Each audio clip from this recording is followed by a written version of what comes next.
You're listening to the sweet sounds of the After Movie Diner. Support us at patreon.com/After Movie Diner. Or I'll punch you in the teats. Rate and review us on iTunes, Earthling. And now, here's your host, Jon Cross. All right, ladies and gentlemen, welcome to another episode of the During Quarantine Movie Room. It's no longer in a diner, and as I start talking, the police are driving by, or a fire engine. No, it's an ambulance.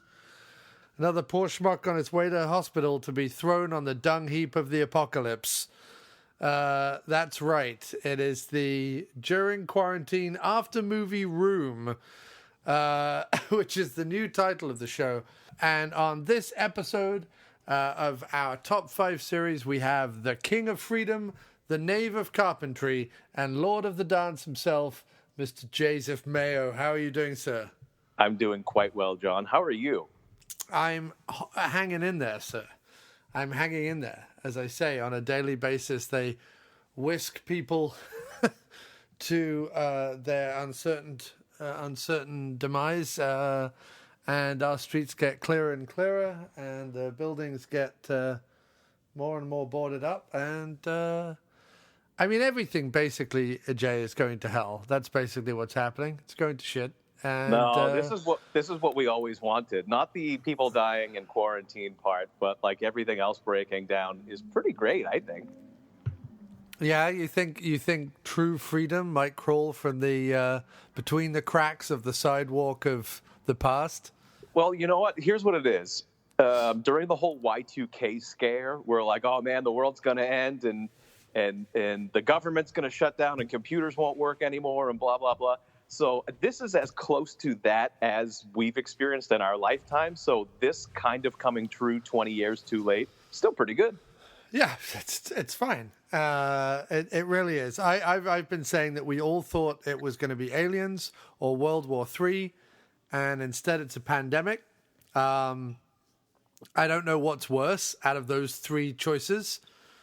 I suppose at least with an alien invasion, I could escape the city and go up a mountain somewhere and hope the aliens don't really notice me. Whereas in the pandemic, like, I can't really travel or move or go many places. Right. So maybe aliens are preferable. I don't know. But not if they just show up on Fifth Avenue and, I don't know, detonate the Empire State Building or something. Then I'm stuck because I'm here in New York. Then I'm buggered. True. You're screwed either way. You should definitely move out to the middle of nowhere. Yeah. I regret nothing. Meaning I don't regret moving out to the middle of nowhere and not having neighbors. And I don't care that there isn't a grocery store anywhere near me and or other people. It seems to have worked out into my favor, so I regret nothing. Yeah, it's funny because it's a double-edged sword, right? There was a part of me where when this was all kicking off, I was just like, we'll go to Jay Mayo's house. But the problem is then you're in someone else's house. Kim and I have to work. We have bacon. Like, there's a whole thing, right? There's a whole routine, and there's a whole privacy, and there's a whole thing. Like, just as a married couple and with a dog and a life and jobs and everything else. But sat here in Brooklyn day in, day out, I do kind of go, fuck, I wish we were up a mountain somewhere, or in the woods or something, because it would just be so much more preferable. I think the hardest thing is being in the city where essentially, apparently, it's now the epicenter of it. So. Well, I mean, of course that was going to happen. One of the, if not the most populated city in the United States. Of course, if someone's going to get sick, a lot of people are going to get sick. Yes.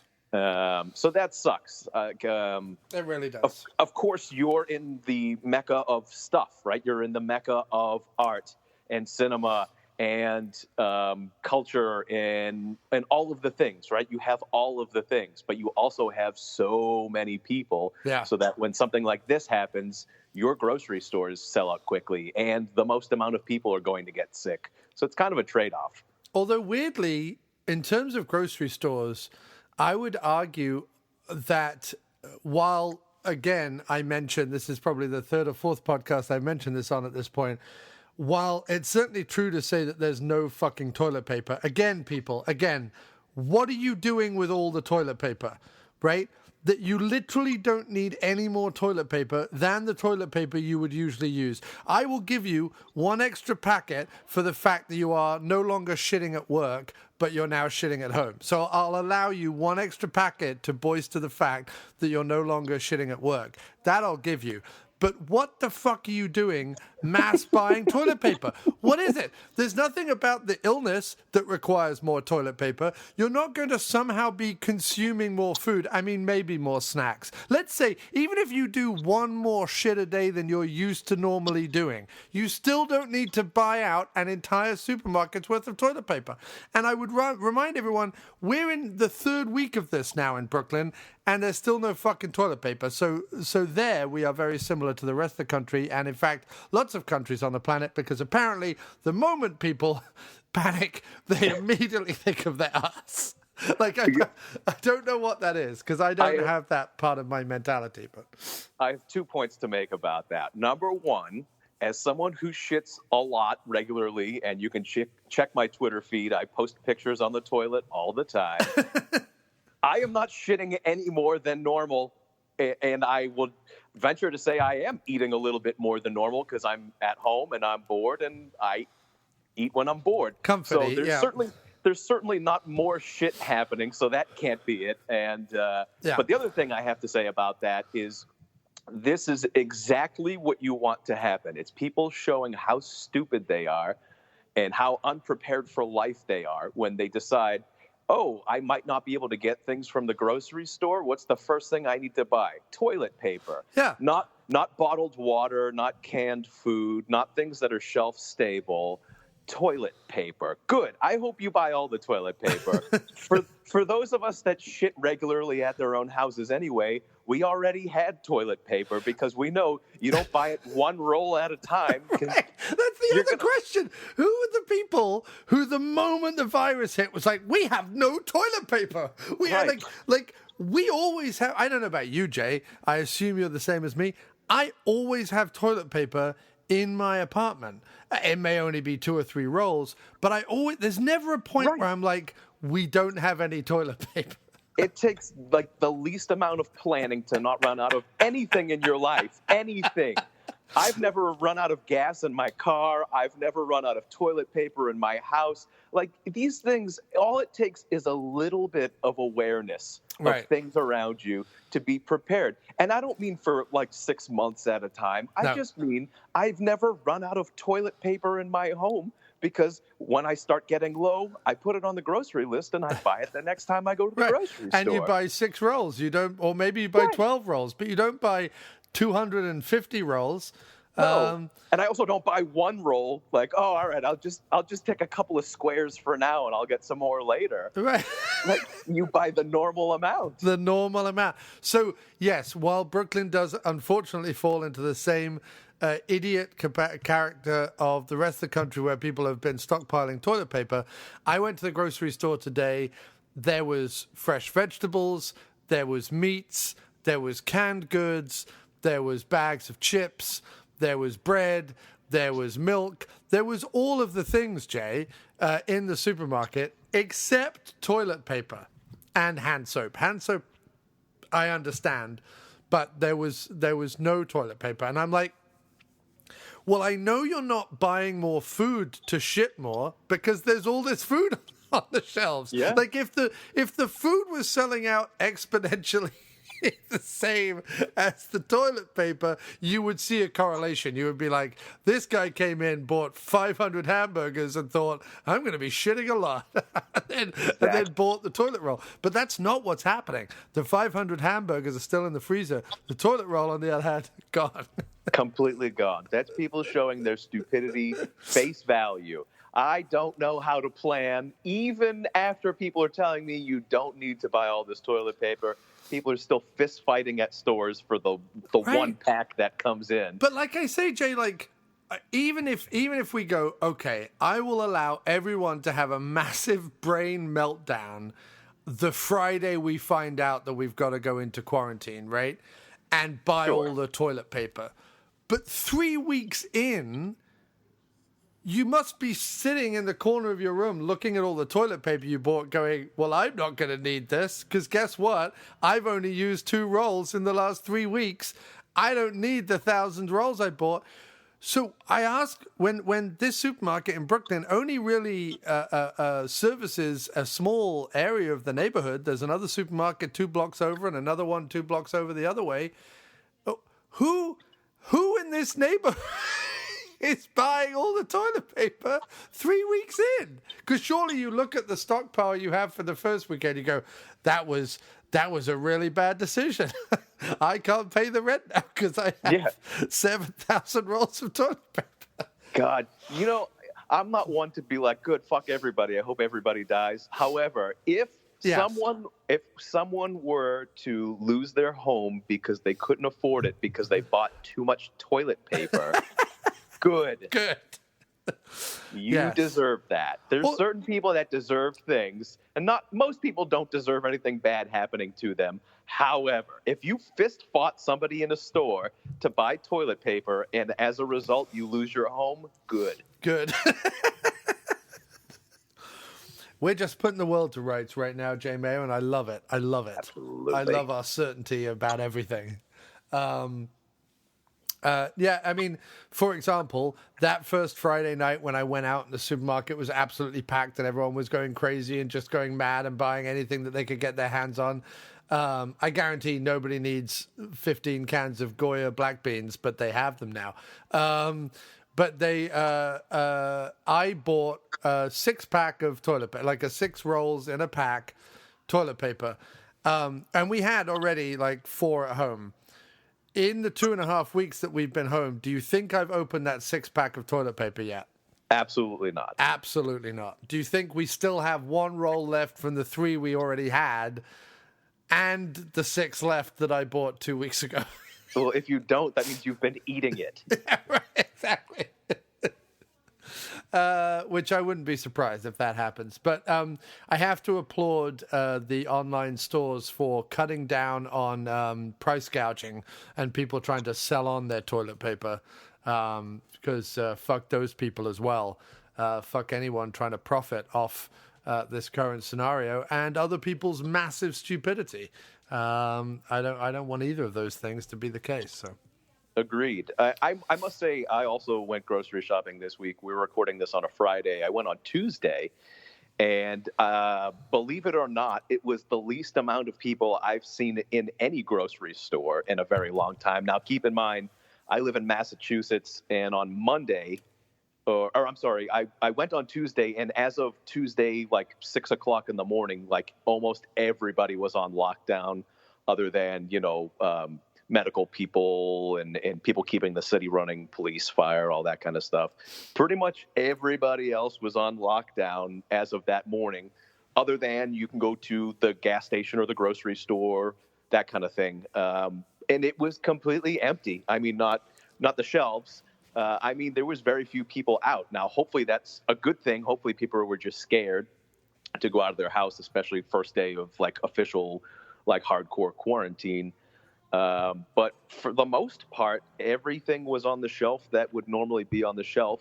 Again, the canned food was a little light, and the pasta and rice aisle was a little bit light. Yeah, that's fine. There were still plenty of things. There were still choices. It wasn't like they were completely wiped out. Yeah. And guess what? They even still had some toilet paper. Not a ton, but they had some. If you were completely out, they had some. Right. But yeah, it wasn't nearly as bad as everyone maybe assumed it was going to be.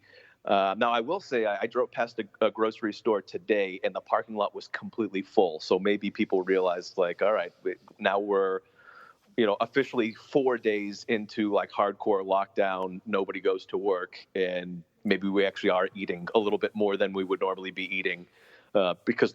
The grocery store was pretty full with, cars in the parking lot. So, or maybe people were just getting some sly parking parking lot HJs before Well, that's they a had very to go back distinct to... possibility. The lot lizards have been out. So and the other thing, too, is I'm sure people are getting cooped up. So they're like, fuck it, I'll go to the grocery store. It's the only place we can go. Right. So I'm sure a little bit of that is going on. And I will also say, as someone who is an avid walker and hiker, especially in the local area, there's a state park right near me, and there's lots of like local parks and local trails to walk on. I've not seen more people out on these trails walking their dogs or out with their kids than I have in the last week. Good thing and bad thing, right? So it's a great thing that people are outside and getting exercise and staying active and keeping the kids active and all that. Wonderful. Except there's a ton of people out. So which means there's probably a ton of people commuting, and now there's people close to each other. And I'm sure at some point someone's going to sneeze on somebody, and it's just going to prolong this whole thing. So, I mean, you can see both sides of the coin there. Totally. Can we just talk quickly, though, about the mass hysteria that is children, right? Can we just talk about the enormous, like, fucking insane privilege that most people have in this country and most Western industrialized countries, where for 8 hours a day or whatever, they can ship their fucking kids off to someone else. Because the moment, it wasn't even a week, Jay. The moment people had kids home for more than a day, I was seeing posts on social media being like, oh, my kids, am I right? My fucking kids. And I'm like, you had them. Like, you wanted them.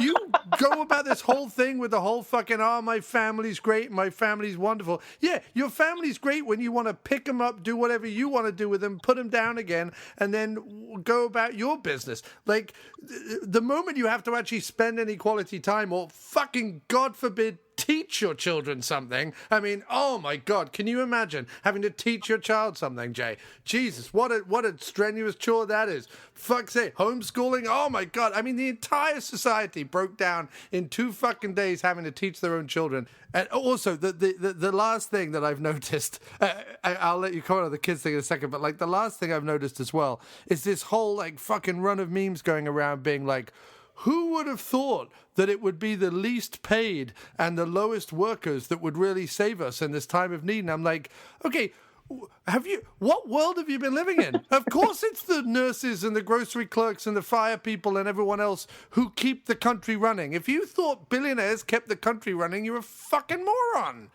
Of course it's the people who pick up your garbage and clean the streets and the person who wipes your grandfather's ass in the fucking nursing home. Of course they're the fucking heroes. They were the heroes before the pandemic, and they'll be the heroes after the pandemic. Who needed fucking millions of people to get sick in order to suddenly fucking realize people should be getting a livable wage? All right, so the kids thing, wonderful rant, by the way. I'm very proud of you. As someone who appreciates and participates in many a rant, that was a good one. Yeah, thank you. Okay, so first one, parenting your own children. Woof. Okay. I happen to live in a very small town, and most of the people in this town, you could say, are quite privileged. Most of them have a little bit of money, if not a lot of money, and they can afford to live in this town that has extremely high taxes, and the houses are very expensive, and so on and so forth. I chose to live here. I can't really afford it. I say that all the time. I really can't afford to live here, but I choose to live here because we've got an excellent school system, literally brand new high school. When my daughter started high school, she's now a junior. The year she was a freshman was the year that they opened the brand new high school. It's everything state of the art. And again, we pay through the nose in taxes to have those kinds of things, which is wonderful. Great school system, public school system, quite literally brand new high school. Everything is great. I have no complaints about that. What I do have complaints about is if you go on Facebook or any other place, I'm a member, just like almost every other parent in the school system, of like the Facebook group of the school, the parents of the kids in the school. And of course, it's wonderful. Some of the people on there share information like the second it comes out that pertains to the school. Parents help each other out. Hey, is anyone going here? Can someone drop my kid off at soccer practice? Blah, blah, blah. Great. There's plenty of great things. Don't think that wasn't the first place that everyone in town went with their memes and what am I going to do with these kids and blah, blah. And exactly like you said, oh no, look at how these kids are now inconveniencing my life because they're going to have to stay home. Hey, guess what? 99% of us are non-essential. We're home anyway. What do you mean, what am I going to do with these kids? Right? Continue being their parent. Yeah. Pretend like it's Saturday or Sunday. They don't go to school on those days. What do you do on those days? Here's an idea. Read a fucking book. Right. I mean, take interest in what your children are doing. Pay attention to what they're, because, you know, as I'm sure almost every other kid in America is doing now, our school went to online classes, right? You do all the classes online. The teacher does some sort of assignment. You watch a video, you fill out a questionnaire, whatever. So, hey, how about look at what your kids are doing for their online classes? Look at all the online resources that they're giving to your kids. Follow through. Make sure they're actually doing the work. Why not, seeing as you had the fucking children in the first place, you spend a little time with them and don't act as if there's some massive fucking inconvenience to whatever fucking wine you were throwing down your neck, Karen. Right, exactly. And I don't want to hear the excuse, well, I have to work from home too. Wonderful.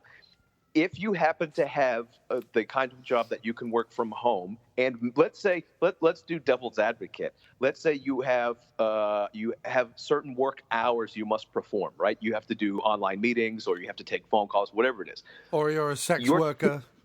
Yeah, if you're a sex worker, you don't have to work from home. I think you could get out to those the shopping center and get into that parking lot. And figure it out. But, no, I meant one of those online video sex workers. Yeah. If you have an OnlyFans account or something like that. Hey, listen, I understand if you have specific hours that you need to take your calls and do your video chats and whatever. That's fine. Your kids don't have a timeline to do their schoolwork. It just has to be done by the end of the day, right? Everything just has to be done by the end of the day. So that means you can go and do your video conference for 2 or 3 hours or whatever it is, and then you can take a break and get your kids started on whatever they have to do. And if they have questions, they can wait for you, or you can wait for them, and you can work together. Or you could shift your work hours, or they can shift their school hours so that you're both available for each other if need be. Or raise your kids to be self-sufficient. So there's not a kid that I know of that doesn't know how to navigate a laptop. It's not that difficult. Most kids know how to use a laptop. Most kids, that's how they're doing their work, is through their laptop, either at home, or I know a lot of schools were giving them out. Some kids are doing it through like an iPad or something like that. The kids know how to use that sort of technology. It's not 1991 and people are like, internet? What the hell does that mean? Kids know what they're doing. Just follow through. They know where to find the good pornography. Right. They know how OnlyFans works. These kids are smart. They're smart kids. They know what sites to go on and what sites not to go on. They know how to use Snapchat and all the different filters. They're smart kids. They're the ones that drive all this fucking technology. They know how it works. Yeah. Just follow through and make sure they're doing it. It's not that big a deal. No. And if having to be home and working from home and taking care of your own kids is that much of a burden, then guess what? You are a shitty parent. You need to look in the mirror and make changes in your own life. You have no one to blame but yourself. It's not society's fault. It's not the school's fault. It's not Donald Trump's fault. It's not the coronavirus's fault. You've always been a shitty parent. It's just now glaringly obvious. And congratulations. You have some changes to make. Okay, rant number 2. Yeah, be better. Hashtag be better. Yeah, everything comes down to just being better, right? Yeah. It has everything to do with you only think you're a good parent until the shit hits the fan and you realize, oh, wait a minute, maybe I'm not that good of a parent. No one is going to say, all these people that are posting memes about how shitty their kids are and having to spend time with them, 0% of them are going to be like, well, I guess I'm a shitty parent now. None of them. That doesn't apply to them. They're busy posting memes instead of paying attention to their children. Yeah.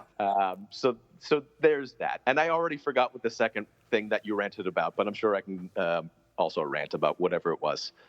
No, I knew that I could do the parent rant, even though you yourself are a parent, and you would agree with me because that's the thing. I'm more fired up now than I was before, and I'm so fired up. I don't even remember what you're talking about. That's how fired up. That's how fired up I am. Yeah.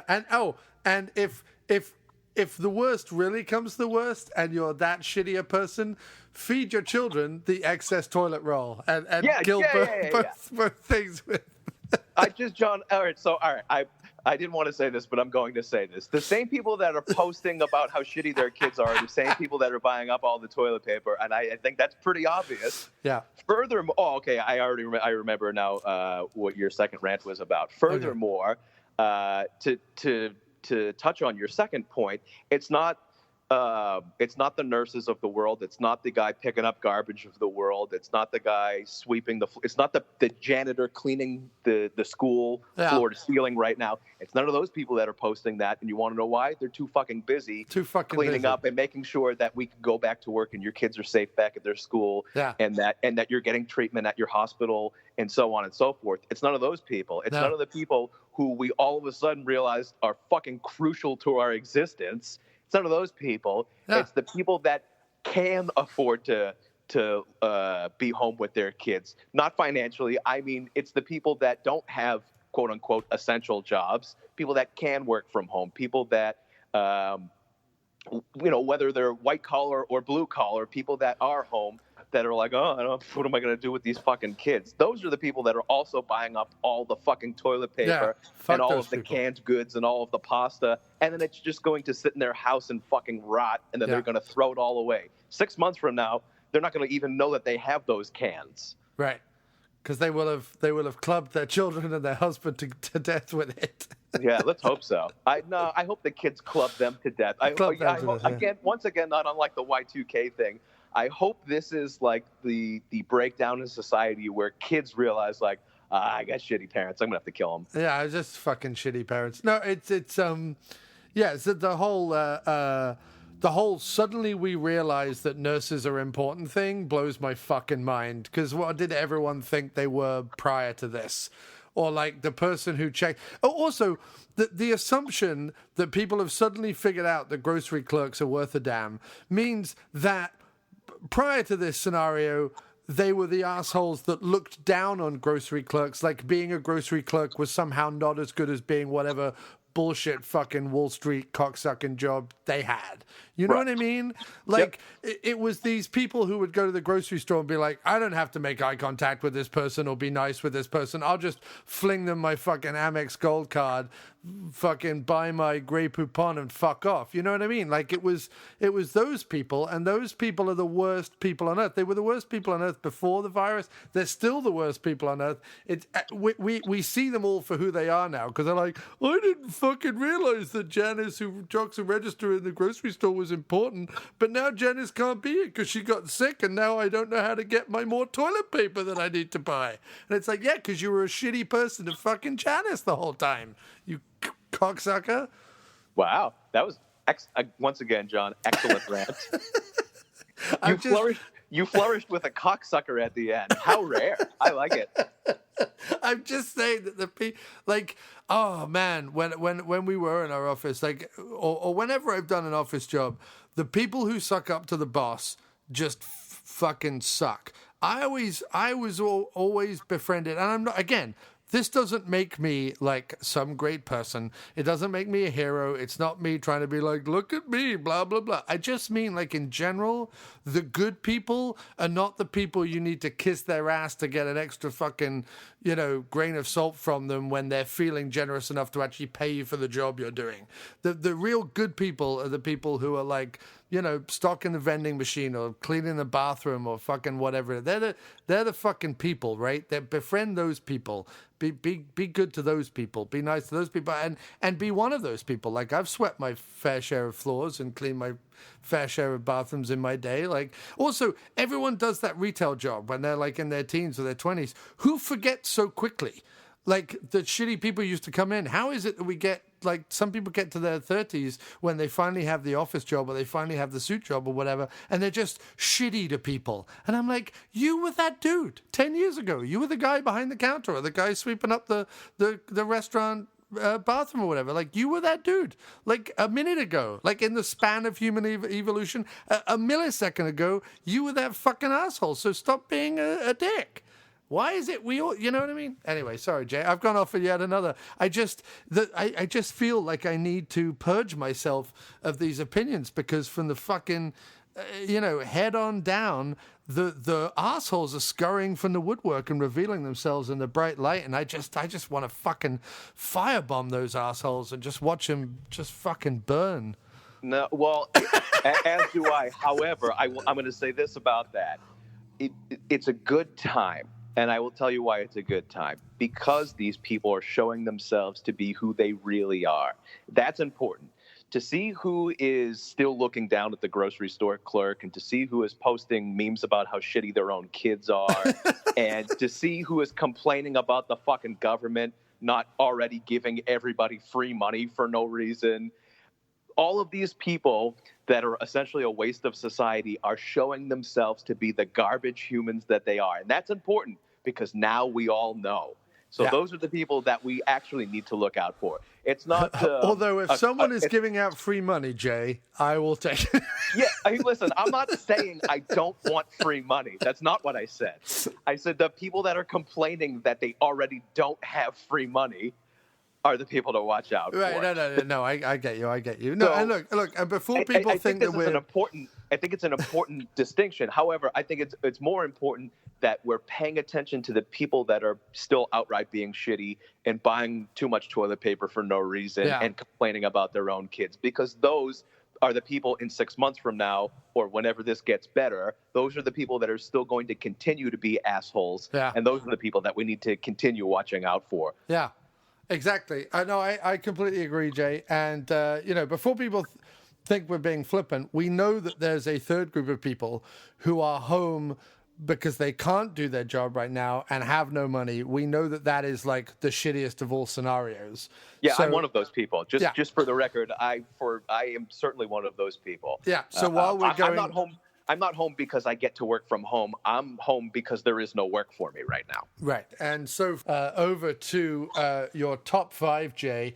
Before we start listing the top 5 that we brought you on to discuss, let's delve a little deeper into the Jay Mayo of it all, and your first awakenings of movies, and potentially the movies that led you to find the movies that you're here to talk about, the Troma films. Just give us a bit of history, Jay. Give us a little bit of what was young Jay doing where films were concerned, and how did he stumble into the wide and wonderful world of Troma? I'm sure, like most other kids growing up, I watched whatever was on TV and whatever they put in front of kids. So I'm sure whatever terrible Disney movies were out at the time, we watched and all that kind of thing. Where it really starts to get relevant is when I was a kid.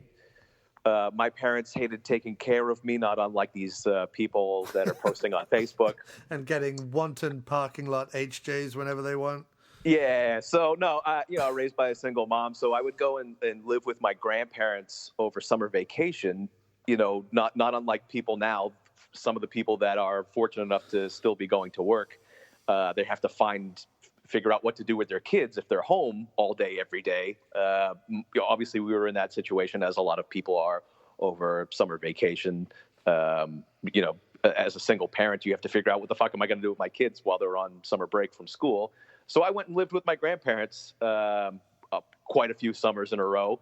My grandparents owned a handful of VHS tapes, and 0 of them were children's movies. So I ended up watching La Bamba almost every day, almost every summer for, let's say, 5 or 6 summers. So my movie going experience was just watching Richie Valens over and over and over again. Lou Diamond Phillips. As portrayed by Lou Diamond Phillips. Which, again, not a kid's movie. So no. That was the best that they had. That was like the closest thing that could hold my attention for a little while. I will say that they had Annie, the one with, it doesn't matter who was in it. Albert Finney. Yeah, maybe. I don't even remember. But being a little boy, I had absolutely no interest in watching a movie about a little orphan girl. That did nothing for me. So they're like, I don't know. We have other movies. You just watch whatever. And I'm like, but they had a lot of musicals then. If they had La Bamba and Annie, did they have like West Side Story and no, shit they didn't like have that? any of that. It was, it's like your grandparents. So it's like whatever they were into at the time, which was probably garbage to a kid. I mean, now I might like whatever it is. Like my grandfather was into Westerns and stuff. So I'm sure there was a couple of Westerns. Watched a couple of Westerns, yeah. Yeah, but when you're a little kid, you're not really into that kind of thing. Cowboys and Indians are fun, but you don't want to sit through like a 2-hour cowboy movie that kind of drags on. So I watched La Bamba up 483,000 times in a row. So that's what really stuck with me early on. Movie watching was watching La Bamba over and over and over and over again, and of course I've covered it here on the Diner. Yeah, and I've talked about it a million times. On a million different podcasts. It is for sure. When people ask me what my favorite movie is, I always say La Bamba, but what I really mean is it's the movie I've watched the most. Yeah. Which is a very different thing. Not that I don't love La Bamba. I mean, if you've seen a movie that many times, you have to have some fondness for it. But yeah, it's the movie I've seen the most amount of times.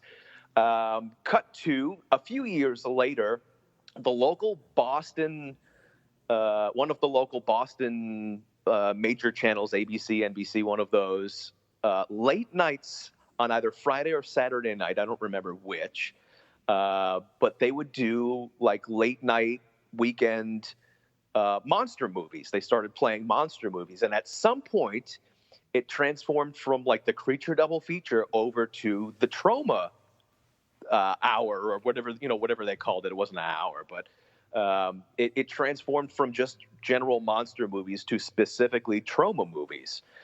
And again, it was probably, midnight or 1 a.m. or whatever it was when they could get away with playing, extremely gory, sometimes way too violent, way too sexual, whatever Troma movies.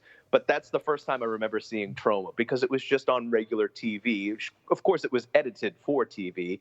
There wasn't a ton of nudity, and they cut out the swears, but there was certainly plenty of violence and plenty of the over-the-topness that is Troma. I love that about American like TV edits.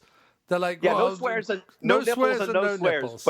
But you can crush anybody's head and have 6 gallons of blood shoot out of it every 5 seconds. It doesn't matter. That's absolutely fine. That doesn't in any way at all change people's perceptions of things whatsoever. No. It's absolutely fine. What's funny is, Jay, is I also was a kid that was shipped off to his grandparents for the summers. But my grandparents, I don't even think they had a VHS player. I don't even think they had any movies. My enduring memory of it, of going to my grandparents, was my grandfather Stanley sat in his armchair smoking his 500th Marlboro Red while the tennis was on, Wimbledon was on, with the women's doubles, and him just like watching the women play tennis, smoking Marlboro Reds, until my grandma came in and was like, turn that off. I've made some chicken soup. We would all eat chicken soup, and then we would play Scrabble the rest of the day, and then all have to go to bed at like 6 p.m. Nice. You know what? I will say, I would have preferred that to what eventually did happen, which was once I was old enough. So my grandparents, you want to talk about blue-collar important people in today's world, my grandparents owned their own commercial cleaning company. Oh. So they would go into offices and banks and places like that in the middle of the night and clean the whole place top to bottom. And they would run a crew here and there. My grandfather worked all day as a property maintenance man for like a big company. Then he'd come home and then go out for hours on end at night, cleaning places or bringing equipment here and there or whatever my grandmother needed him to do. Come home, sleep a couple hours, and get back up. He did that at least 5 days a week. So as I got a little bit older and I was able to help, I went to work. So at about age 12 or something like that, I would stay up all night and clean office buildings and help out doing whatever I could do, shampooing carpets or wiping down windows, emptying trash, that kind of thing. So yeah, the movie watching all day long, that was fine, but I would much rather be at your grandparents' house eating chicken soup and going to bed at 6 as opposed to staying up till 6 a.m. cleaning office buildings in Boston. Right. You were essentially roped illegally into child labor. Absolutely. 100%. Yes, but here's the thing: is like at some point everybody worked for my grandparents, like in my family, like everybody, my sister, my cousins, my aunts and uncles, my mom. Like at some point everybody worked for my grandparents. It's good to have that family business, though, man. It's good to have that thing. Like we didn't have a family business like that, but my dad knew. And this sounds bad, but it wasn't because he was like an alcoholic or anything. But my dad knew the owner of the local pub. The Prince of Wales, where we would often go on a Saturday afternoon for fish and chips and sit in the beer garden kind of thing with the kids. And so as each of us got of age, because you can't work behind the bar, but you can work in the kitchen sort of from 15 years on. So every one of us, once we turned 15, my sister, me, and my brother Nick, we all worked in that kitchen or worked behind the bar or cleaned the toilets or whatever it was of that pub for like a year at least, before then going out and getting our own job. But that was the job we were all filtered through, because my dad knew the landlord and he was like, when's your next son turning 15? Yeah. We need someone to chop potatoes and scrub the sinks and stuff in the kitchen. So yeah, I was like a kitchen hand for the first year, did that a bunch. The other thing, because my dad was in the bank for a while in England, he got my sisters all jobs in the bank. I never did that, but my sisters worked in the bank for a bit. So that was another thing, but as bank managers or customer service people or whatever. But no, that pub kitchen, man, that pub kitchen saw 3 generations of cross men. Yeah, and that's what makes you a good employee now, is having to do those crap jobs when you were a kid. Well, that was my point earlier. Who doesn't I assume most people, except obviously the Trumps of the world, but most people have to do that at some point. Someone has to jock a register, right? Yeah. And who are the people who 10 years after having jocked their own register is like, well, when I start earning a crust, I'm going to go and spit on those people. Who are those guys? Surely there would be some kind of solidarity of the retail workers of the world, but apparently not. No, I guess not. And I will say, in recent history, I've applied for some jobs managing either a retail store or other places where younger people work. And every time that I interview for a place like that, they're always like, well, what are you going to do about these kids? Because kids don't really work anymore. We hire them. They just don't do anything. They just look at their phone the whole time. Yeah. And everyone just expects, well, I guess everyone just accepts that from younger people nowadays. So I don't know how long that's really been going on. I'm not one for looking at my phone all day, every day while I'm at work. I can certainly compartmentalize the phone social aspect and getting a job done. So maybe that's just commonplace now, where we've been accepting that for a long time of no one's really working all that hard in those jobs anyway. So once you move past it, who cares? It like that time in your life didn't exist. Yeah. Yeah, no, I mean, now we're really slipping into grumpy old man territory, and that's what Good. I love. I love that. I love that. So anyway, my first viewings of Troma were on the local Boston, one of the affiliates, major channels there, and I remember watching. I will tell you what really stuck out for me. It was the first time I saw ferocious female freedom fighters, and the reason it stuck out to me, I wasn't huge into watching movies late night, that kind of thing. But for some reason, I stopped on it and I watched it for a few minutes. And there's a character in that movie, and he's literally called the guy that talks like Elvis.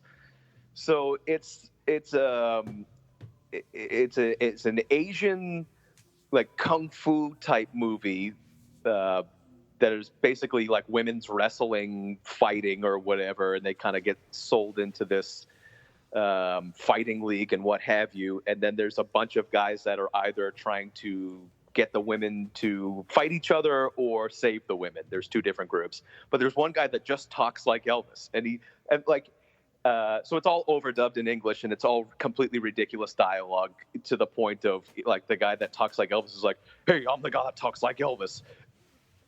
What's going on, monkey face?" And I was like, "What the fuck is this?" So that really stood out to me, and I was like, "A guy like this that's clearly not what the guy is saying. This is clearly overdubbed." But it was so silly. I was like, "I have to keep watching this." And then I realized, like, oh, there's a bunch of these movies. That's what this like this movie segment thing is about. Like that's what this channel is about or whatever. So I then was like, all right, I think I'll stay up next Friday night and try to watch another one of these. And through that, I saw movies like Sergeant Kabuki Man, NYPD, and The Toxic Avenger, and so on and so on and so on. I realized, like, wow, a lot of these are really funny. Some of them are really gory. Some of them are really violent. Some of them are action movies. Some of them are horror. Some of them are like superhero type of things or whatever. But they all have this underlying thing of like, it's the most ridiculous of whatever it is. So it's either the most ridiculous nudity, the most ridiculous dialogue, the most ridiculous violence, to the point of like, it's not, the horror movies aren't scary and the action movies, they're not suspenseful. They're not, it's like a spoof of all of your classic genres, if you will. And when I was, however old I was, maybe 13 or 14 years old, I was like, I get this. I get what they're doing. They're extremely low budget. Most of the people can't act. Some of them, clearly that wasn't, it was overdubbed. They weren't speaking English. But I get it. Like this is, if I, as a 14-year-old boy, were to think of a ridiculous movie, this is what I would have thought of. Except it just happens to already be on my TV. So like it seemed like it was tailor-made for a guy like me. So that's how I really got into Troma. Nice. And Troma is sort of, Troma movies are now sort of their own genre. They're sort of odd because you're right. Like the most consistent thing throughout Troma is that they're sort of parodies. That's kind of like their key genre. They're sort of Mel Brooks style. They're kind of like Mel Brooks if filtered through like a kind of crass, vomiting alcoholic uncle. Right. So yeah, it's like a satire of all of your favorite things. If the satire part was just super gross. Yeah. Like if. Like we all like a good superhero movie. We all have seen a Marvel movie or whatever. But what if someone was naked every 10 minutes and they run over a kid's head with a car and blood squirts out everywhere? And then like the superhero guy literally just goes around murdering all the bad guys, not beating them up. I'm talking straight up murdering people everywhere. Well, the Toxic and there's Avenger like a bunch of fart jokes. Yeah, like, the Toxic Avenger is a prime example because essentially the whole, I was bitten by a radioactive spider. I fell into a vat of radioactive goo. I was encased in ice for 70 years and came out. Like a lot of superhero origin stories or even supervillain origin stories are like super fucking weird. They all come out of the like science heavy 50s when they were first being written. And they often have those kind of either nuclear scare kind of origin stories, or they have like alien origin stories, or they have whatever it is, or industrialist, wealthy industrialists or whatever. Like it's all that kind of stuff. And what Lloyd Kaufman went was like, well, if someone actually like got infected with toxic or a nuclear waste or whatever it is, like actually this is probably, they'd be more like a mutant than they would like be some benevolent Spider-Man or the Hulk or whatever, you know? Right. So yeah, the Toxic Avenger is sort of a commentary, a very crass, silly, violent, nudity-filled commentary on the ridiculousness of superheroes. Anyway, like Lloyd Kaufman is the ultimate like. None of this fucking makes any sense anyway, so have at it kind of filmmaker. Yes, and I will say, so we'll get into it, but almost all of my top 5 have a through line of both good versus evil, because a lot of their movies have a through line of good versus evil, whether it comes from an unlikely source or not.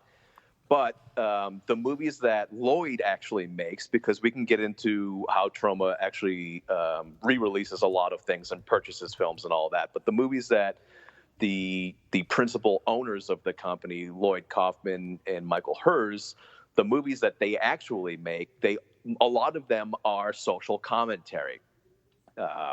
So Toxic Avenger is a great example of that.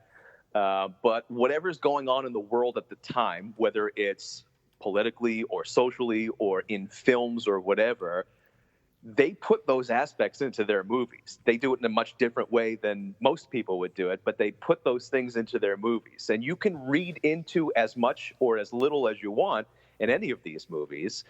But if you look at, like, we'll talk about Toxic Avenger. So one of my top 5, for sure, it's the face of Troma, probably their most popular film of all time. The Toxic Avenger spawned 3 different sequels. The Toxic Avenger, number 1, the original, it was meant to be a spoof not only on, a Superman type or a Spider-Man type of superhero, because obviously it is, but it was spoofing what was going on in society with corporations, corporate greed, the fitness club craze. The movie was originally titled Health Club, and it wasn't about the bad people. Well, it was, but the main bad guys in the movie, they all hang out at the health club. They all hang out at the Tromaville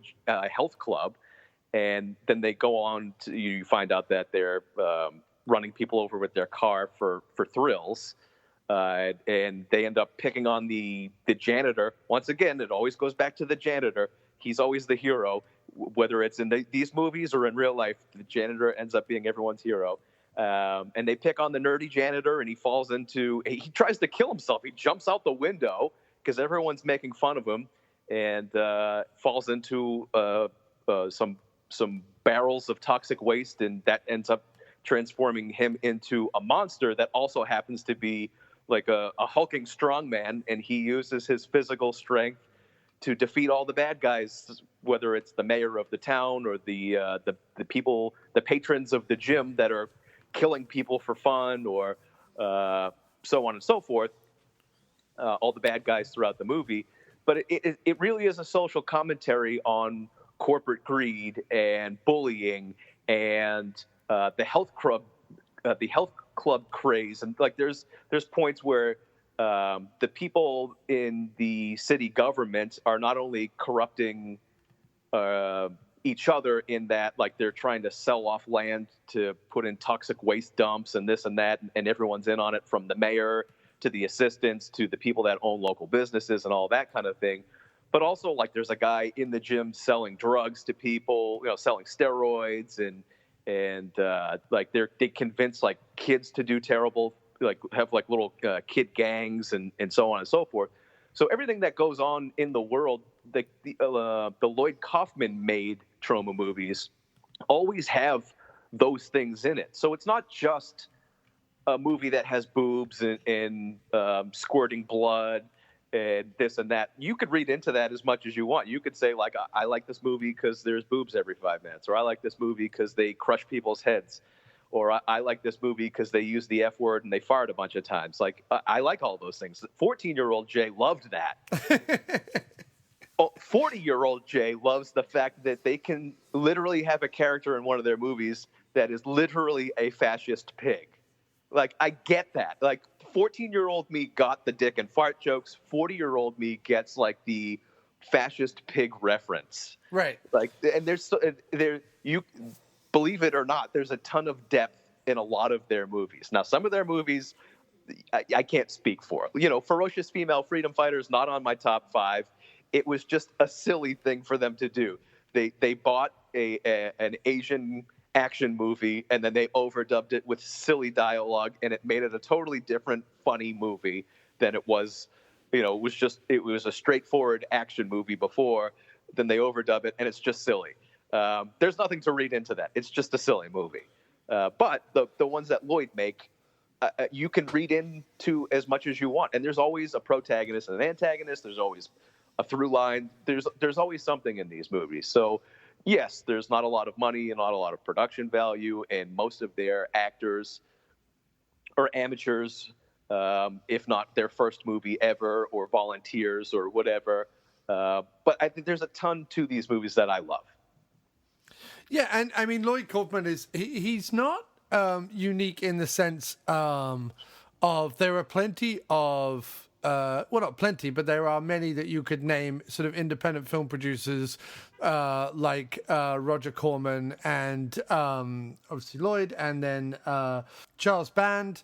There are plenty of other kind of independent producers who have sort of made their living kind of pumping out cheap movies. Probably the closest to Lloyd Kaufman is someone like a Charles Band, where like a full moon picture is definitely its own thing. You know what you're getting in the way that a kind of a Troma movie is. However, and it's interesting because I was kind of talking to Matt about this when we were doing our Albert Pune episode.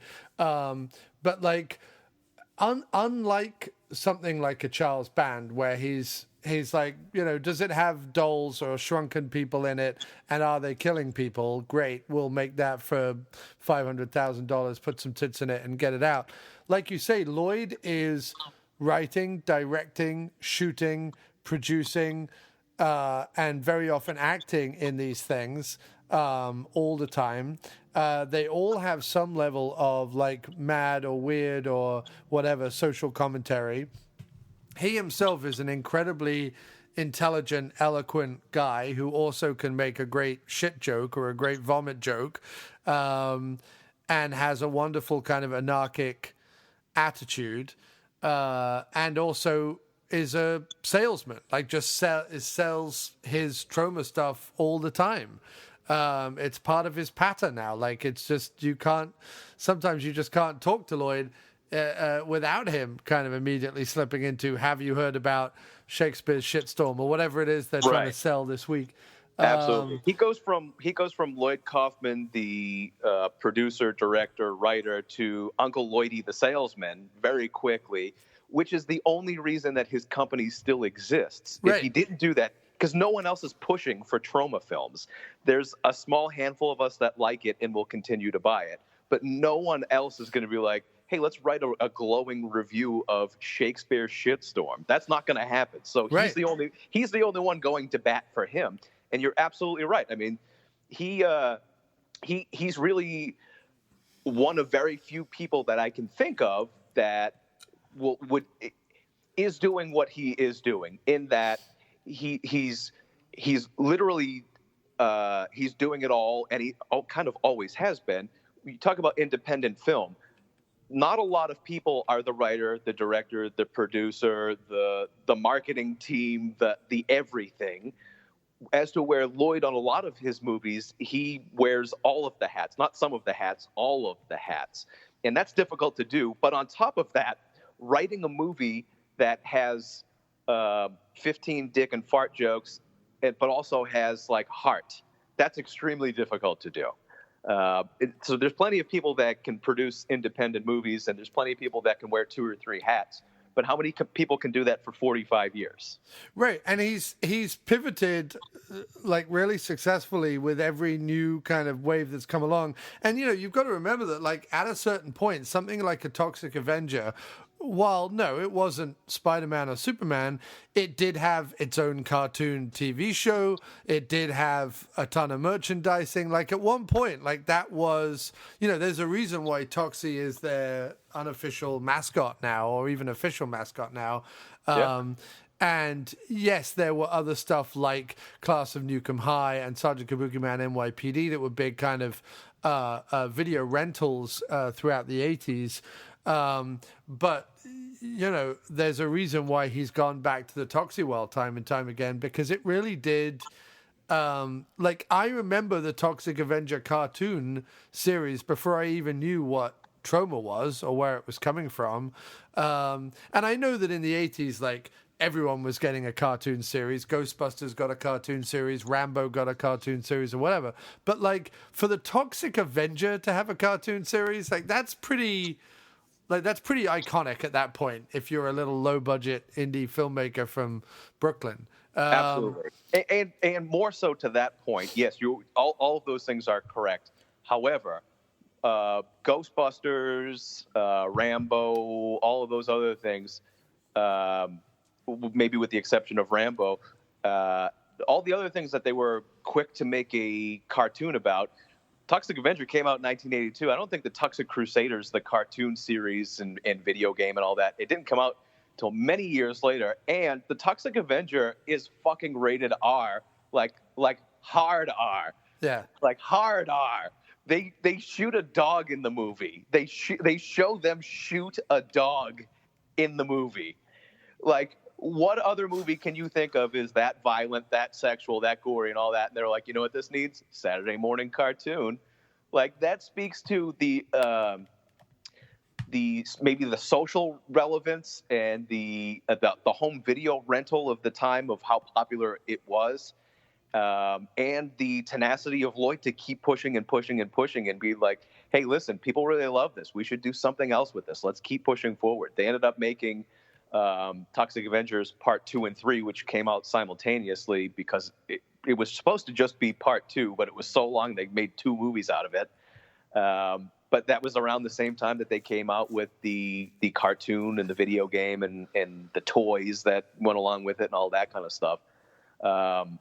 No other independent film company that I know of was able to do anything like that, specifically with a rated R movie. Like, that's unheard of. Yeah, and he also, as a producer and a distributor, gave us such classics as 2004's Who Flung Pooh, a film about an artist named Pooh that paints chicken pot pies with the excrement of homeless people. With the help of an adult filmmaker in his drug rehab course, he hopes to earn a fortune by impregnating his wife and making a pregnant porn film.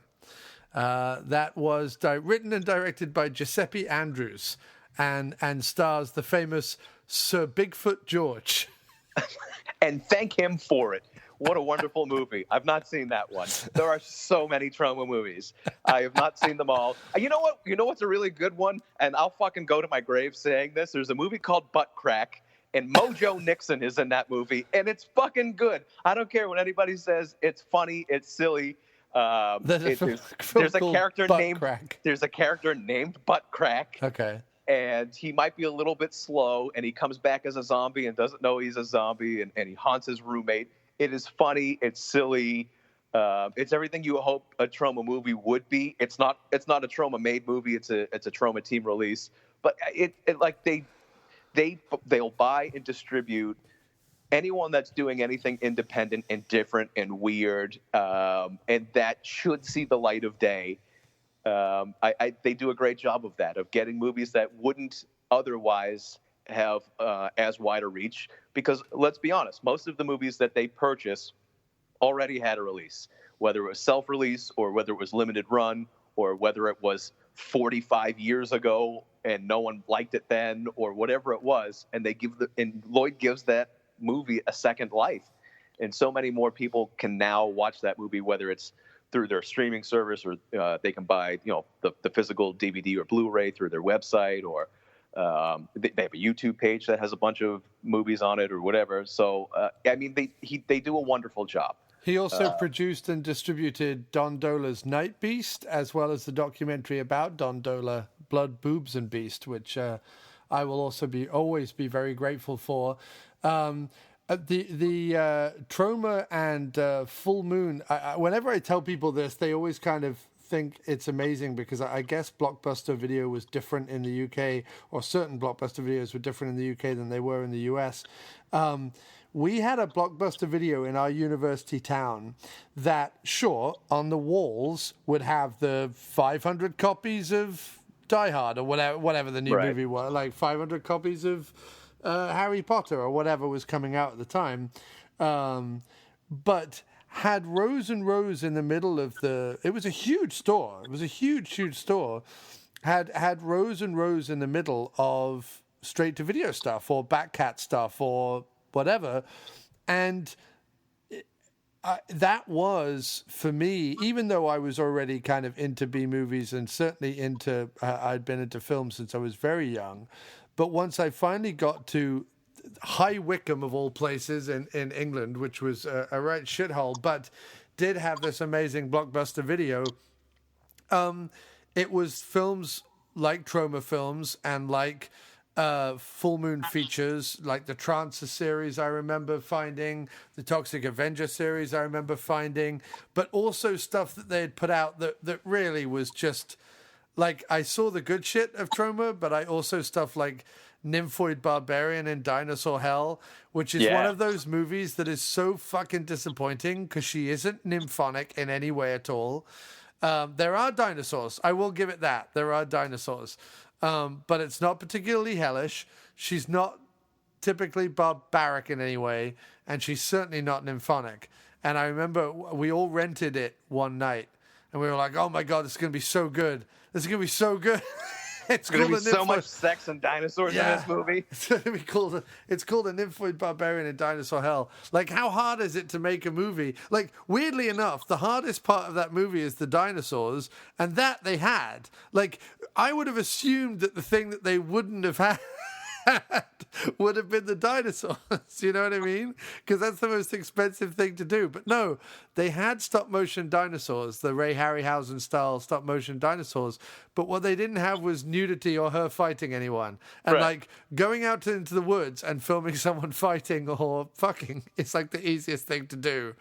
Going out to the woods and having a stop motion dinosaur that you interact with, much harder. That they pulled off. Everything else, not so much. Yeah, so this goes right back to Lloyd Kaufman being Uncle Lloydie and being the salesman. Man, do they know how to re-fucking brand movies. They're well known for changing titles of movies, repackaging, putting their own artwork. Troma is known for changing artwork on movies that they made. Like, there's like 6 or 7 different covers for the same movie. Like, Toxic Avenger has like 5 different box covers. Depending on which one you buy. Like, they are really good at getting people to want to buy or stream or whatever a movie. So titling a movie Nymphoid Barbarian and Dinosaur Hell, you're like, what the fuck is that? I gotta see that. And then you watch it and you're disappointed because there was no budget for that, and that wasn't the original title of that movie. Right. It was like, Lady Tucks the Dinosaur or whatever. The Dinosaur Lady or whatever the fuck the movie was originally called. It was originally called Dinosaur Lady. Dinosaur Lady. I don't know that's no one's going to rent Dinosaur Lady. You're like, that sucks. That's stupid. Why am I going to buy that? If you were to see the original like box cover and title of that, you'd be like, well, this is stupid. I'm going to watch that. But if you see Nymphoid Barbarian and Dinosaur Hell, you're like, I got to fucking watch that right now. You know what? I don't even want to rent this. I'll just buy it. I just want to buy this. I know it's going to be good. I'll just buy it right away. Yeah. So to get back into my top 5. Yes, let's round up your top 5. So Toxic Avenger is on it, and then absolutely. What else? So for my number 5 is a prime example of that. A movie that was originally called The Los Angeles Ripper, re-released by Troma Films as The L.A. Maniac, released in 2011. I've seen this movie maybe 2 or 3 times, and I must say, for very low budget, like suspenseful horror movie, it is excellent. It's everything you want in a really low budget suspense horror movie. The actors have clearly acted before, but not very much.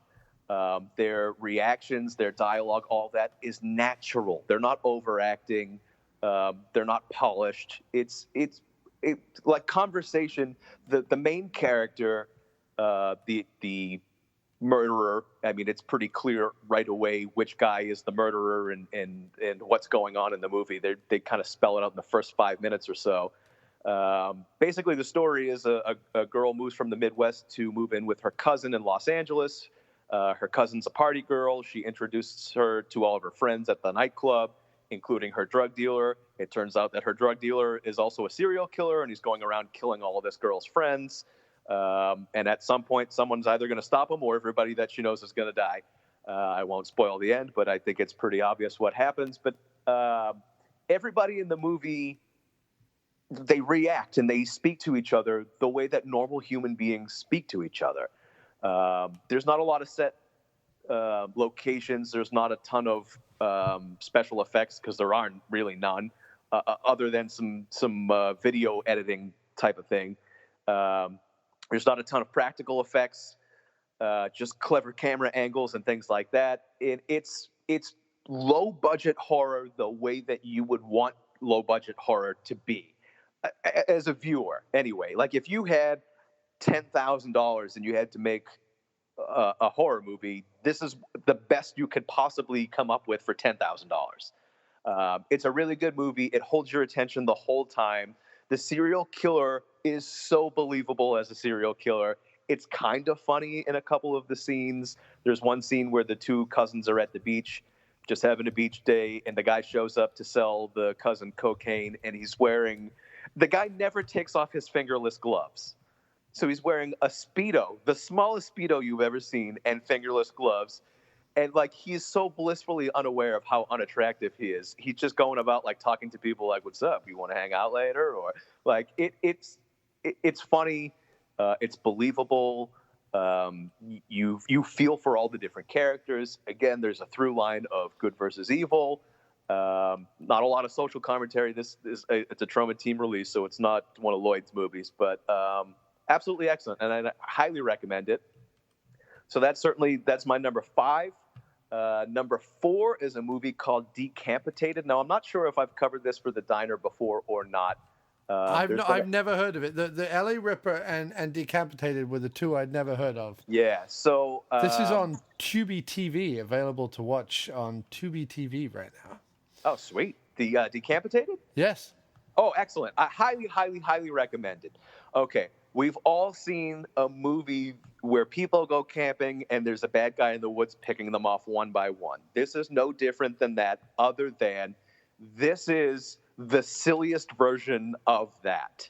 Like everything, like there's silly sound effects. Every time the murderer comes out, they play like swing music. So instead of like, instead of like the ominous tones on like, oh, here comes the murderer, it's like, like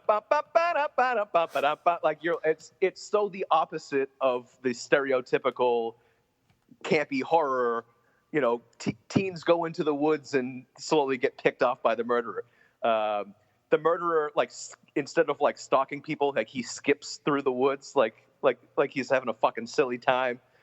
All of the dialogue is ridiculous. It's like the silliest dick and fart joke version of, quote unquote teens or college kids go into the woods for a weekend camp trip and there's a murderer. I will say about this movie, everything about this movie is problematic in 2020. There's racial jokes, there's misogyny, there's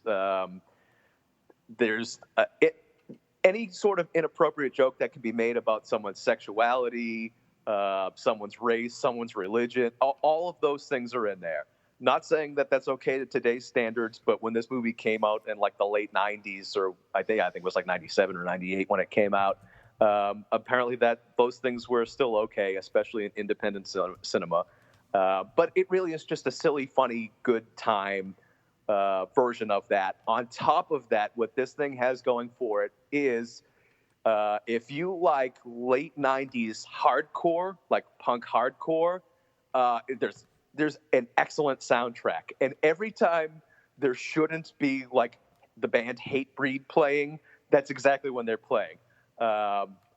if you're into that style music, if you're into that style horror movie, if you're into just dick and fart jokes, like if you like Kevin Smith movies, you'll like this. It really is like the funniest, best version that I've seen through Troma, because Troma puts out a ton of horror movies and they put out a ton of like campy horror movies. This is like the funniest version of that. Like the little bit of gore that there is in this movie is so over the top, it's not scary. And it's like the opposite of what Nightmare on Elm Street or a Friday the 13th or a Halloween or any of the classic horror movies where kids are getting killed. It's like the complete silly opposite of that. So I really like that. And again, like you said, it's on Tubi. You might be able to watch it on Troma's YouTube page as well. I think Troma has about maybe 35 free full-length movies on their YouTube page you can check out. So that's on there. As we already described before, Toxic Avenger comes in at a strong number 3, and it breaks my heart to call it number 3, but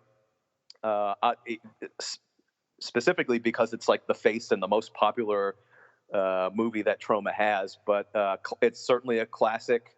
I love everything there is about Toxic Avenger. The Toxic Avenger is the home screen of my cell phone.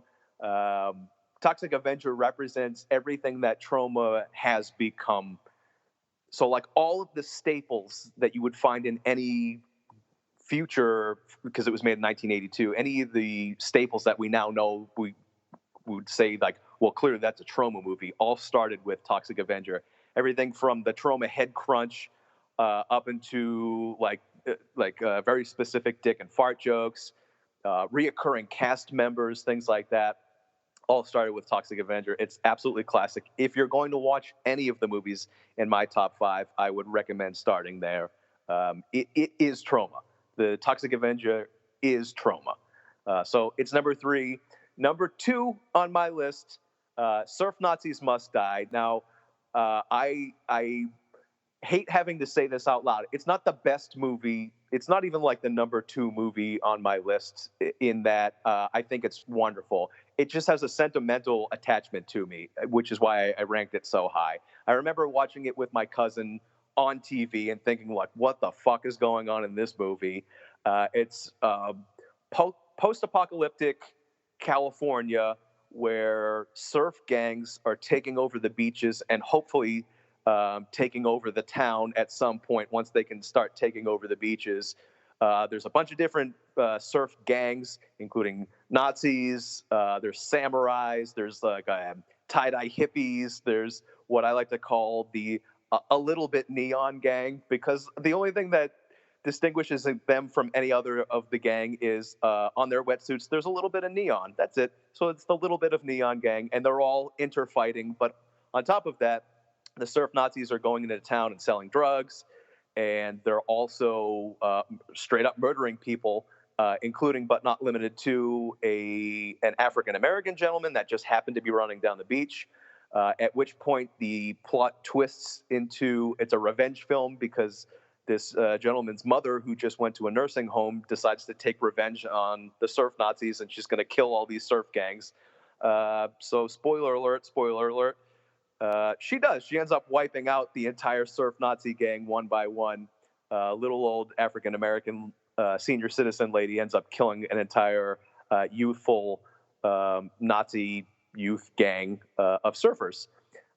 So again, the plot and the movie, like the way it's shot and all that, I don't consider that to be better than any of the other movies on the list. However, for sentimental reasons, the people that I saw it with and the way it resonated with me when I was a teenager make me put that at number 2 on my list. I will also say it was re-released a few years ago, but the soundtrack for Surf Nazis Must Die came out on vinyl a few years ago. So if you're into like 80s synth, it had a very 80s synth heavy soundtrack. So if you're into that kind of thing, it was recently re-released on vinyl. You can check that out as well.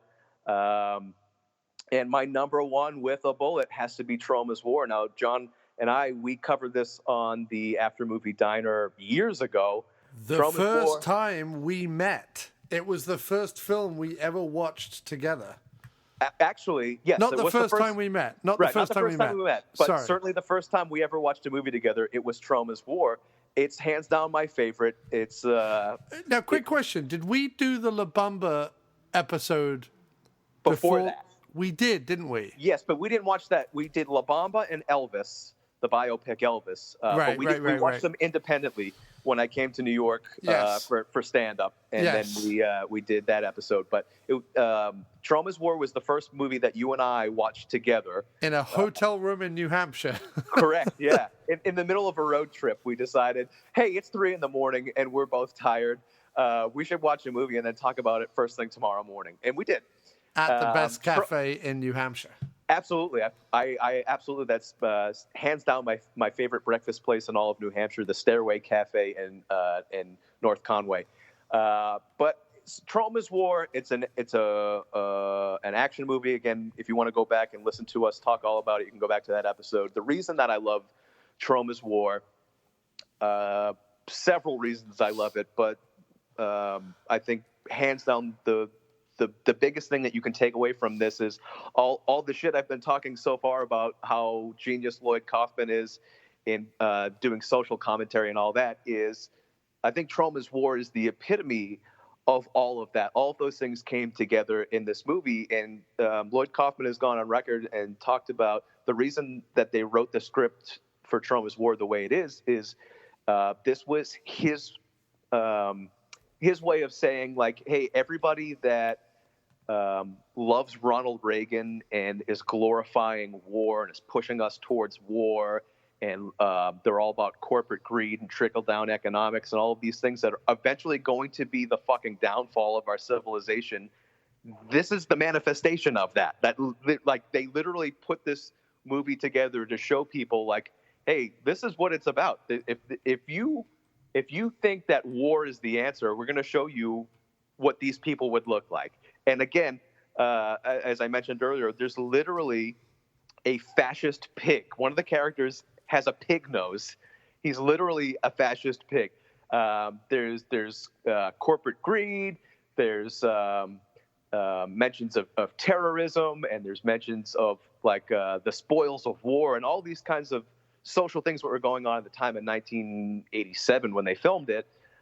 They literally put into this movie. So if you really want to see how Troma can talk about social issues and really read into a movie, this is like hands down the biggest one you can look into.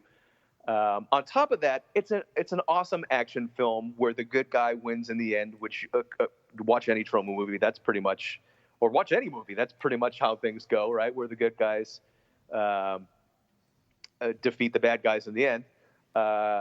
What I didn't realize about this movie, which I looked into it a little bit this week as I rewatched it once again. I, of course, own it on DVD and VHS. Rewatched it this week, but I did a real deep dive into it, and I found out that one of the main characters not only helped out with production on the movie, but also is the armorer of the movie and owns like the firearms prop house that this and almost all of the other big action movies that Troma has done, as well as hundreds of other big Hollywood movies, was one of the main characters. So all the guns that they used and all of that belong to the prop house that one of the main characters owns. And they did in one of the special features on I think it's the 10th anniversary DVD that I own. One of the special features is they talk to that guy in depth and they do a little tour of the prop house that he owns and all that kind of stuff, which is really kind of fascinating. So if you're into that kind of thing, like I'm big into firearms in movies, and one of the things that really always gets to me in action movies is how unrealistic firearms are used in action movies, and like, you know, the unlimited bullets and the suspension of reality and all that kind of stuff. If you want to see an accurate portrayal of how firearms are used, don't watch Tromas War. That's not it. But it is cool to know that one of the main characters is also the reason that they had all of these array of weapons, which would be true to life, because some of these characters were supposed to be from different parts of the world. and they were supposed to have been importing these different style guns and have these different weapons. If it were just so, the movie is that they land on an island off of Cuba. It's a plane crash off an island in Cuba, and the survivors of the plane crash realize that they stumbled upon a rebel compound of terrorists that are going to go and start terrorizing everyone in the United States of America. But they're importing terrorists from around the world. So, of course, there's going to be European-style guns and Japanese and Russian and this and that. And, there's going to be all different types of things coming from all these different types of people and all these different rebel groups and all of that. As opposed to just having, let's say, American arms or Russian arms because they can import those to Cuba or whatever. So, like, the technical specs of that movie, although the magic bullet factor is certainly in play, the style of weapons and where they came from and all of that would be accurate to that movie. So I find that fascinating. Also, I just find, war-style movies fascinating. I mean, Saving Private Ryan is one of my favorite movies, and I watch that almost every time it's on TV, amongst dozens of other war movies. That just happens to be one that came to the top of my head. So if you like war movies, if you like a little bit over the top, because, there's certainly a lot of Troma in this movie. They blow up a boat and a truck at the same time. It was the first movie in cinema history to use a squib pack on a woman's breasts. Like, they shoot a woman in the breasts. It's unofficial. That's the important fact that we needed to know right now. That's for Troma, they're like, yeah, we're the first ones to shoot a lady in the tits, which is true. It's unofficial, but it's one of the top 3 because there was no official count in any of the movies, but it's one of the top 3 movies to use the most amount of squib packs in any movie in the history of movies. Again, it's unofficial, but there's like 2 other movies outside of Tromas War that are relatively close. But perhaps at the time of filming, they used the most amount of squib packs in any movie ever. They also hold a record of the most amount of squib packs on one person in one scene. Once again, the guy that owns the prop house and was one of the main characters, they shot him, I think, 17 times. He had 17 squibs on himself. And one by one, they shot off all, they tortured him by shooting him. And they set off 17 squib packs on him. So that the most amount of squibs on any one person, and the first movie to ever shoot a woman in the breasts. So those are just a handful of reasons that I love Tromas War. Again, if you want to hear the in-depth conversation John and I had about it, go back into the archives and look up that particular. I was at episode 190 or something, I think. But yeah, so that's my Troma top 5 of all time list, subject to change at any point in the future. So a little bit of interesting tidbit just to throw some knowledge back at you. A Nymphoid Barbarian in Dinosaur Hell was filmed in Burlington, Massachusetts and New Hampshire. Fantastic. Burlington, not that far from me, maybe about 45 minutes. Which is strange. Burlington is not the first place I think of woods, but I guess that might be the New Hampshire part. Yeah, I just remember just her walking around a lot of, not even woods, like just fields. And not even like high cornfields or whatever, like just grass. Yeah. Yeah. It looked like a lot like sort of, if you went to like a stately home's garden and went down by the shitty end of the pond, that's what it looked like. Right, yeah. I mean, Burlington is just a regular suburb. There's a big mall there. But yeah, it's just a regular suburb. I suppose they could have filmed that anywhere. Well, I would strongly urge you check out A Nymphoid Barbarian in Dinosaur Hell. If nothing else, because of the filming locations. But I have to say, J. Mayo, this has been a wonderful top 5. How about the information you brought to the table? Just tremendous. And I think that Lloydie would definitely appreciate our rants at the beginning of the episode and the praise that we gave him at the end of the episode. I sure as shit hope so. There's not a whole lot of us out there, and by us I mean people that are really trying to champion for Troma. I know a lot of people give Troma a lot of shit because of like the language and the dialogue. They're not afraid to make jokes about people's race and religion and sexuality and all that kind of thing. The one thing I would like to point out about that, if you're sensitive to those kinds of things, obviously just know going in, there probably is going to be those kinds of things. However, Lloyd put out, I don't know, less than 6 months ago, he put out a public statement about the use of transgender people in his movies. And he put out a thing about women in his movies and the way that women are depicted and all of that. I'm not going to try to recite what someone else wrote, and I'm not going to defend him defending himself.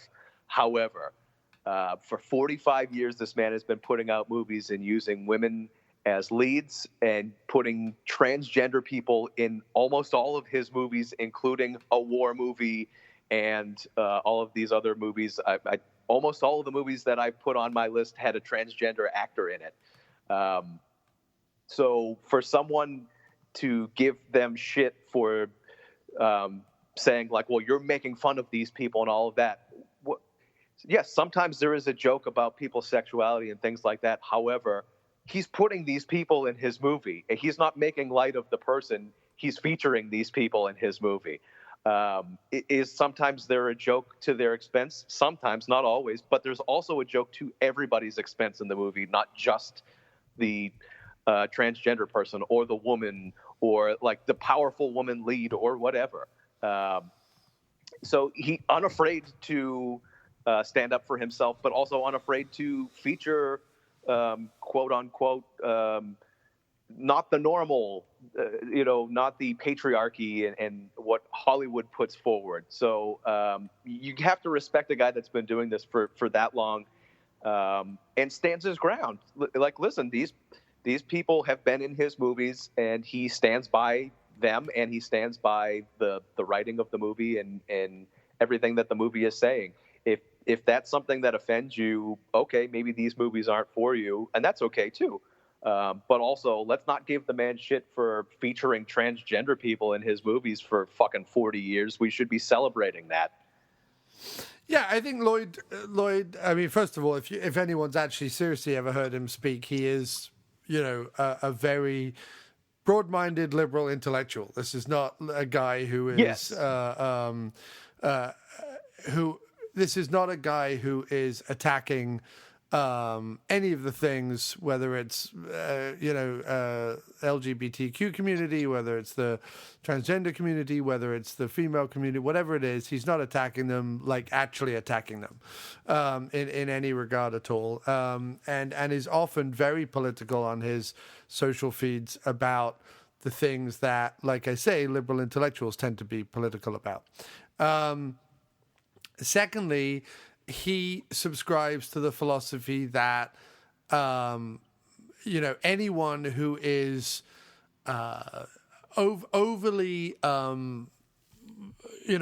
bothered about freedom of speech, or overly bothered about certain jokes, or overly bothered about content in certain films, we suggest you look at the world around you and say, shut the fuck up, because the world is a messy, stupid, ignorant, violent, bigoted place at the best of times and at the worst of times. And if you need to escape that, or laugh at that, or attack that, or whatever, there is freedom of speech in this country to do that. So why not take advantage of it and all be in on the joke kind of thing? Right. And so, it's better for us to all laugh at ourselves as opposed to pointing the finger and saying you're a bad person. Right. What you end up seeing, though, is you just end up people wanting to label themselves. And what's funny about that is not that people shouldn't be able to label themselves. Label yourselves whatever the fuck you want, worship whatever you want, eat whatever you want, dress however you want. Couldn't care less. Like the funny thing is it's not out of any kind of like great love or empathy for humanity. I just couldn't give a fuck. Just do whatever you want to do. Like, just get on with it. Just like be free and get on with it. Like, no one should be. I give a fuck that people are shitting on those people. I give a fuck that people are stopping them having rights. Like that, I give a fuck about. Right. I don't give a fuck how people live. Go off and live. Just enjoy yourself. Just be better and don't hurt other people while you're doing it. But the desire to label oneself as something has never been anything that I've cared about. When someone's tried to label me as a nerd or as a hipster or as a geek or as a loser or as a whatever or even when people try and label me as like a white cis male or whatever, like I go, it's great. You label me as whatever the fuck you want to label me. I'm none of those things. Like in my heart and my head, I'm like none of. That's not how I identify. And often I just kind of want to say, can I identify as I would like, please, rather than someone else looking at me and deciding who I am. But everyone just wants to kind of be put in a group or in a clique or in a section, and that's fine. Again, love everybody, do whatever you want to do, be in a clique, be in a section. Just not for me, man. Just not where I'm coming from. You know what I mean? Yeah, that's true. We know deep down in your heart you self-identify as a Pastafarian, and that's cool, baby. That's I cool. self-identify as a Pastafarian vegan. Which means which means I have to make eggless pasta somehow, but we'll figure that out. And then worship it somehow, but the whole time it was just some sort of mystic dream. Awesome. Yeah. Yes, everyone, just be better. Watch Troma films. Go back in the archives. There's for those who don't know, maybe this is their first time hearing me on this show. I do J Mayo's Tasty America Troma reviews on the aftermoviediner.com. Check that out. I've also done a handful of just regular diner episodes where I've talked about Troma movies and other movies as well. Please check those out. There will be more reviews in the future. If anyone wants to talk Troma at all, if you want to talk about Troma, you can find me on social media. I'm sure John will have some sort of links, or you can find me on Facebook, Instagram, Twitter. I'm everywhere. I think you can also find all those links on aftermoviediner.com. You can find all that stuff. If anyone wants to talk about Troma, if anyone wants to have film discussion, or if they want to tell me about which movies they do like and do not like and for what reasons, I'd be more than happy on this lockdown state that we're in right now to talk all about Troma. I love it. If anyone wants to have a Troma viewing party, well equipped to do that as well, I'd be more than happy. We can set something up through social media to do that as well. So I'd be more than happy to do that. Support independent art. We talk about it all the time. We have our personal favorites, of course. Everyone has their own personal favorite. I love Troma. It's been independent art for over 45 years. There's literally hundreds of movies to choose from. If any of this sounded at all appealing to you, I'd suggest checking it out. Go to Troma.com and check out. They have their own streaming service. Again, they have a free YouTube channel. There's a bunch of stuff on Tubi, as well as I think there's some stuff on Vudu. There's certainly plenty of things on Amazon as well. So if you have any of the streaming services, you can check out some sort of Troma movie. I highly recommend it. And I would submit that once we start cranking out movies, which will happen one day, probably when I'm 50 or something, but once we start cranking out movies, the After Movie Diner as an entity will become the new Troma. I feel that's, and I don't just mean in our movies, I mean in our ethos, in our passion, in our ever-sprawling, in our multi-faceted, because like we've got music, we've got writing, we've got podcasting, we'll have filmmaking, you know what I mean? Like we'll be spreading out. There's Motonism, of course, that's kind of got a Troma ethos to it as well. And then I want After Movie Dinerism to be in there as well. Like the more things we can do, man, the more stuff we can bring together, the better. Not only do I 100%, oh no, fuck that, 200% agree with you. I can't wait for the term the diner to mean the after movie diner, not the place that you go to get eggs and coffee. I'm talking about the pop culture term diner. I can't wait for that to be the reference of the after movie diner, because I do believe someday people will reference after movie diner as simply just the diner, and that's going to be commonly used everywhere across the globe. I feel like if it was going to happen, it would have happened in our first 10 years. But listen, man, we'll hold out. You can't give up on that shit.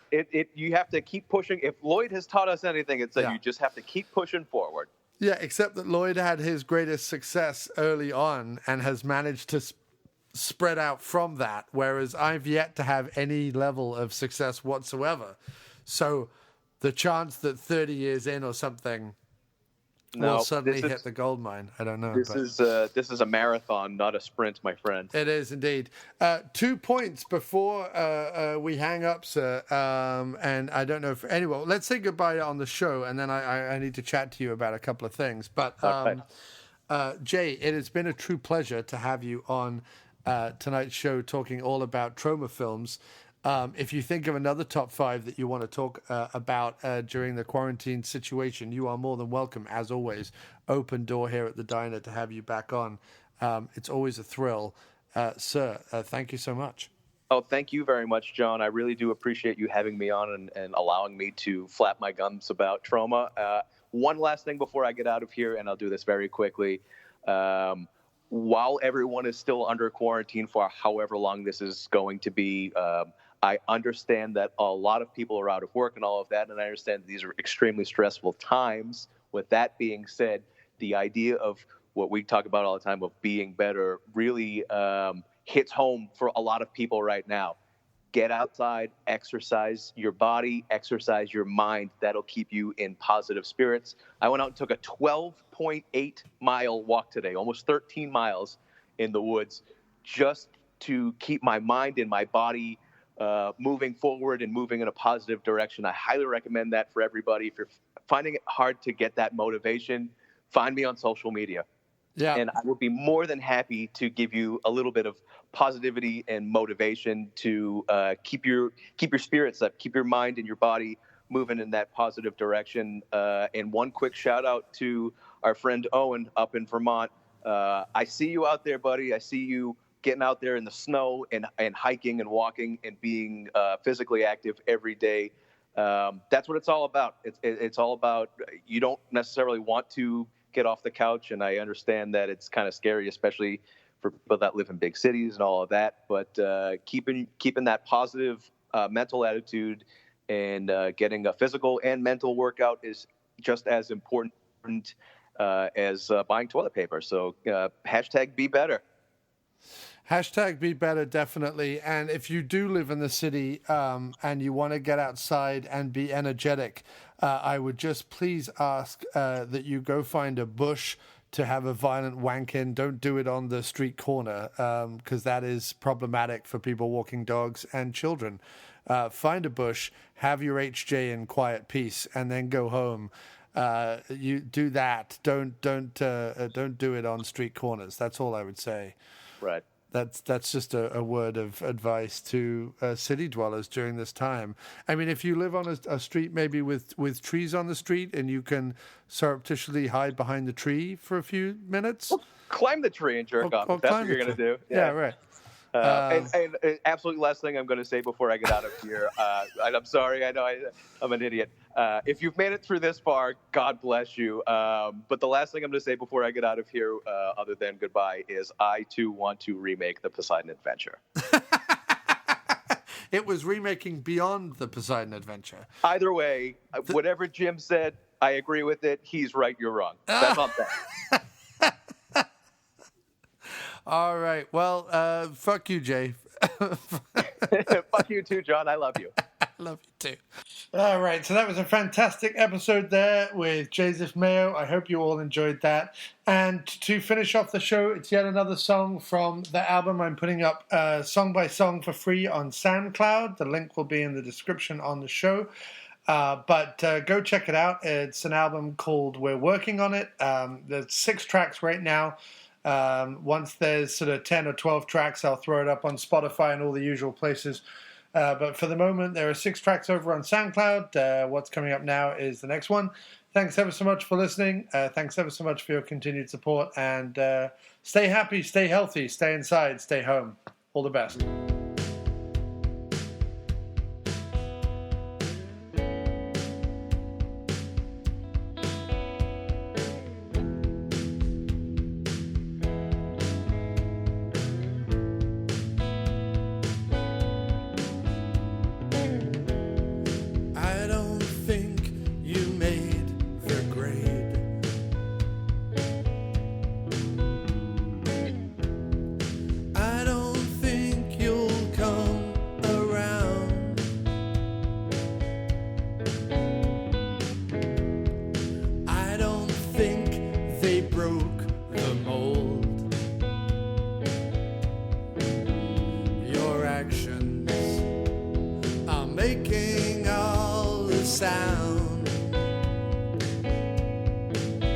Stay down.